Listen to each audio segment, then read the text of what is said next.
Assalamualaikum warahmatullahi wabarakatuh. Apa kabar pemirsa? Senang sekali saya Maria dapat menemani Anda dalam program Ruang Sehat. Dan di Ruang Sehat episode kali ini akan membahas tentang cara mengatasi tantrum pada anak.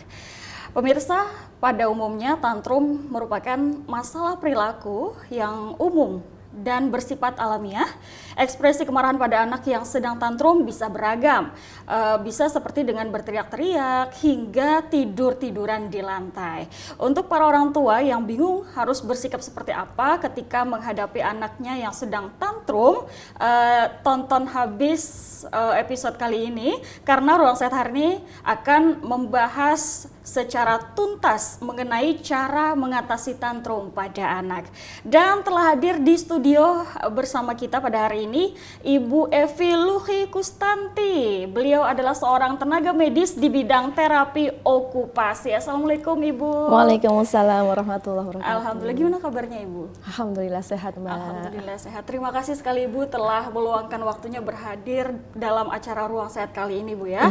Dan ini mengenai sebelum kita membahas tentang tantrum Bu ya, mungkin banyak nih Bu yang masih belum familiar Bu ya tentang profesi Ibu nih. Nah sedikit dong kita tahu ini gambaran tentang apa itu terapi okupasi Bu. Silakan. Terapi okupasi itu adalah salah satu tenaga medis yang di situ kami membantu klien dengan permasalahan fisik, mental, psikososial, yang mana kita membantu mengembangkan, memulihkan permasalahan yang ada di kehidupan sehari-harinya sampai pasien kembali mandiri, bahkan kembali ke aktivitas kerja atau okupasionalnya. Baik, nah itu tadi gambarannya Bu ya. Nah untuk tantrum ini kan Bu yang kita tahu adalah perilaku anak-anak Bu ya yang mengekspresikan bentuk emosinya itu secara berlebihan Bu ya. Bisa seperti tadi ngamuk-ngamuk, teriak-teriak dan lain sebagainya. Nah tantrum pada anak ini sebenarnya apa sih Bu penyebabnya Bu? Iya, tantrum pada anak ini ada 3 permasalahan yang menyebabkan anak itu mengalami tantrum ya Mbak ya.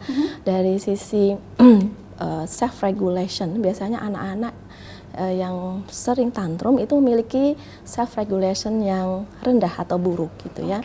Kemudian mengalami permasalahan psikososio-emosional yang juga bermasalah gitu. Kemudian yang terakhir yaitu memiliki ambang frustasi yang rendah. Maka di situ akhirnya terpiculah perilaku tantrum tadi. Jadi ada pengendalian diri yang buruk begitu dari anak Bu ya. Oke. Lalu kapan Bu kita ini misalkan sebagai orang tua Bu ya atau pengasuhnya itu bisa menuruti kemauan anak Bu? Dan seperti apa batasannya Bu? Ya. Untuk menuruti kemauan anak gitu ya, kapan kita harus memulainya atau kapan kita memberikan apa yang dia mau, kita harus pahami dulu apa yang dimaui anak ini, apakah sesuai dengan kebutuhan anak atau memang hanya sekedar keinginan saja gitu ya. Nah orang tua kalau memang itu kebutuhannya anak, contoh misalkan ya Mbak, itu kayak makan, kemudian minum, kemudian mungkin jam tidur, kalau dia memang waktunya tidur, maka di saat itulah kita kasih kemauannya gitu ya. Oh iya waktunya tidur, mari kita tidur misalkan. Tapi kalau hanya ingin, oh mau balon, mau ini, mau es krim, mau ini, mau itu, kita juga harus tahu sebagai orang tua bahwa ini hanya sekedar kemauan yang di sini hanya cuma ingin, bukan karena dia butuh tadi.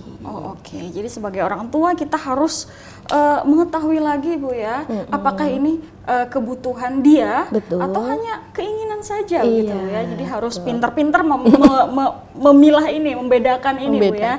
Nah lalu apa Bu apakah fase ini wajar dan pada usia berapa Bu? Iya. Fase tantrum ini sebenarnya sangatlah wajar ya terjadi pada anak-anak, terutama pada anak-anak usia 15 bulan sampai 6 tahun. Dan biasanya ledakan tantrum ini justru akan bahasanya ini lebih hebat lagi gitu ya, itu terjadi ketika anak di usia 2 tahun sampai 4 tahun. Karena memang di situ adalah masanya anak mulai nih, aku nih punya keinginan, aku punya prinsip, sudah mulai muncul egosentrisnya yang sudah berkembang seperti itu. Oke, jadi yang benar-benar ledakan yang sangat hebat itu terjadi di usia 2 sampai 4 tahun ya.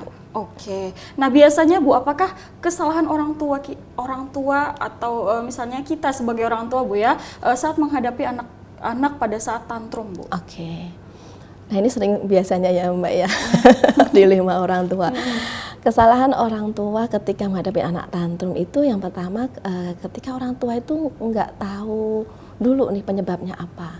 Kadang orang tua nih begitu anak nangis langsung dikasih apa yang biasanya buat dia tenang. Contoh misalkan anakku tenang kalau dia dikasih jajan atau kalau tenang kasih HP. Nah, tanpa tahu dulu nih kenapa sih anakku ini tantrum gitu ya. Kemudian yang kedua, tidak ada aturan atau pola asuh yang jelas. Jadi ketika orang tua itu mengasuh anak itu biasanya asal mengasuh, artinya kalau anak itu anteng, tenang itu yang benar gitu ya. Sedangkan tidak seperti itu, anak bisa saja memiliki keinginan atau kemauan sehingga orang tua lah yang harus memberikan aturan atau batasan. Contoh misalnya tadi saya pernah menyinggung tentang balon. Namanya anak lihat balon wirawiri ya Mbak ya, pasti semuanya pengen gitu ya. Sedangkan di rumah sudah koleksi 1 kamar. Nah, ini perlu diketahui bahwa orang tua bahwa beli balon itu boleh gitu ya, tapi harus ada jeda waktu yang mungkin balonnya sudah habis baru kita beli seperti itu. Kemudian yang ketiga, sering berteriak atau marah atau juga malah mengomel. Kalau orang-orang ini biasanya cara ini mak-mak ya Mbak ya. Kalau mak-mak tuh kalau lihat anak tantrum justru malah mungkin bercaca-caca sendiri gitu ya. Oh, kenapa marah? Kenapa begini gitu, atau mengeluarkan jurus andalan yaitu suka memukul tepak gitu.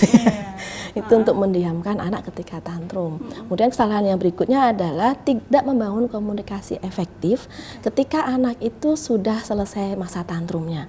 Jadi ibaratnya lewat aja, yang penting sudah diam. Nah, sedangkan anak harus dipahamkan tentang perilaku dia tadi itu salah. Sehingga mama bisa memberikan, kalau kamu pengen balon itu bukan nggak boleh, tetapi mama pengennya itu kalau kita beli balon setelah balon di rumah tidak ada, atau setelah sekian hari misalkan seperti itu. Jadi nggak hanya sekedar membiarkan begitu saja terlewatkan gitu ya. Kemudian kesalahan yang berikutnya adalah tidak memahami teknik time out.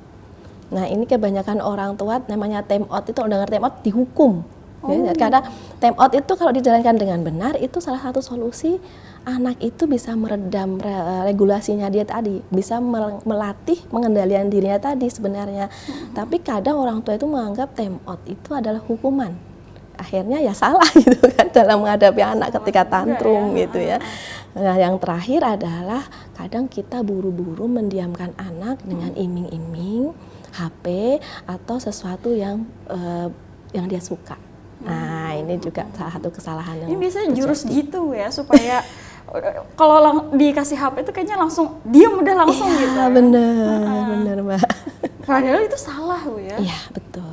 Salah. Karena dia tidak melatih kemampuan si anak ini untuk meregulasi diri tadi. Dia nggak melatih pengendalian dirinya tadi. Cara instan gitu ya Mbak. Cara instan, langsung diam aja gitu. Langsung anteng dah. Iya. Jadi kan kalau kita mikirnya, oh ini udah nih aman nih. Yang jadi mama kan kalau mau beres-beres rumah dan enak jadinya. Selesai. Gitu. Gak tahu kalau bahwa itu ternyata salah. Cara yang betul. salah. Oke, baik. Nah, pemirsa, kita akan bahas lebih dalam lagi mengenai tantrum. Namun setelah jeda iklan pariwara berikut, tetaplah bersama kami di Ruang Sehat.